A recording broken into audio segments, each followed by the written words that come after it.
Chers amis, bienvenue sur la chaîne Une certaine idée de la France. Aujourd'hui, je vous propose une vidéo sur un thème très général, pourquoi aimer la France?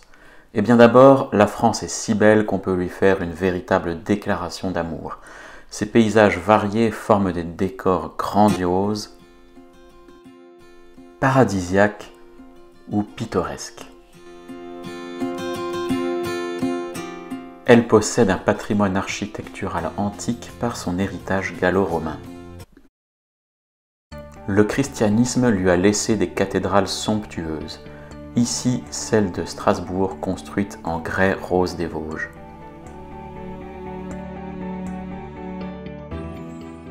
La cathédrale de Chartres recèle des vitraux dont la beauté n'a jamais été égalée. Cette petite église d'apparence banale est celle de Colombey. Là, le général de Gaulle entendait la messe. Remarquez sa sobriété et ses vitraux lumineux, ici en l'honneur de Jeanne d'Arc. Plus anonyme, le clocher en bulbe d'oignon du temple protestant d'Héricourt étonne par ses tuiles colorées. On pourra trouver au détour d'une ruelle ou d'une place une synagogue discrète, héritage du judaïsme français, patrimoine mal connu et largement délaissé. Les solides châteaux forts du Moyen-Âge restent omniprésents sur le territoire. La Renaissance nous a légué ses splendides palais. Ici, celui de Chambord, célèbre pour son escalier en double révolution, imaginé par Léonard de Vinci. Mais ce patrimoine matériel ne serait rien sans le patrimoine spirituel français. On retient Montaigne ou l'éloge de la modération et du scepticisme. Descartes, le cartésien. Et bien sûr Voltaire, farouche défenseur de la liberté d'expression, aujourd'hui menacée.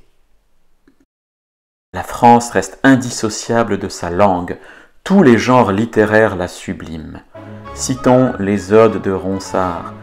Mignonne, allons voir si la rose qui ce matin avait éclose. Nous connaissons mieux Baudelaire et ses fleurs du mal. La rue assourdissante autour de moi hurlait. Longue, mince, en grand deuil, douleur majestueuse, une femme passa d'une main fastueuse, soulevant, balançant le feston et l'ourlet.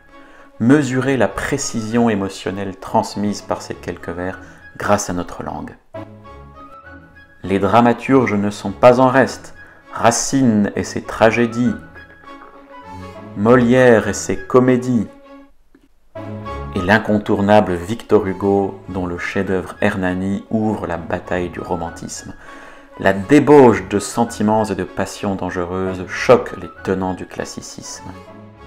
Le génie hugolien s'exprime encore dans le roman Les Misérables, tandis qu'Alexandre Dumas s'était distingué par son Comte de Monte Cristo, apologie de la vengeance légitime du héros injustement bafoué. Toutes sortes de romanciers méritent les honneurs. Maurice Barrès évoque dans Les Déracinés la dérive de personnages livrés à eux-mêmes ayant perdu leurs attaches culturelles.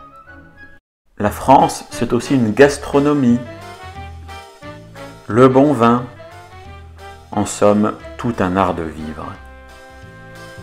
Les personnages historiques entrés dans la légende se comptent par dizaines. Philippe Auguste puis Philippe le Bel affermissent l'État royal. Richelieu impose l'intérêt supérieur de l'État sur les considérations religieuses. Louis XIV devient le maître de l'Europe. Bonaparte, immense stratège militaire, vainqueur de la coalition austro-russe à Austerlitz, aura raison du Saint-Empire romain germanique presque millénaire. Notre général de Gaulle, enfin, rend son honneur à la France et élabore les institutions de la Ve République. Les raisons d'aimer la France sont donc innombrables. L'une d'entre elles est très simple, elle nous nourrit. Elle pourvoit en nourriture terrestre, si j'ose dire, par l'agriculture et l'élevage, mais aussi en nourriture spirituelle. La beauté et la grandeur de la France nous honorent et font notre fierté. À notre tour, nous lui sommes redevables d'un amour filial simple et loyal pour lui rendre un peu de ce qu'elle nous a donné. Merci mes amis de m'avoir suivi. Vous pouvez partager cette vidéo sur vos réseaux, vous abonner à la chaîne. À très bientôt j'espère, et surtout, vive la France!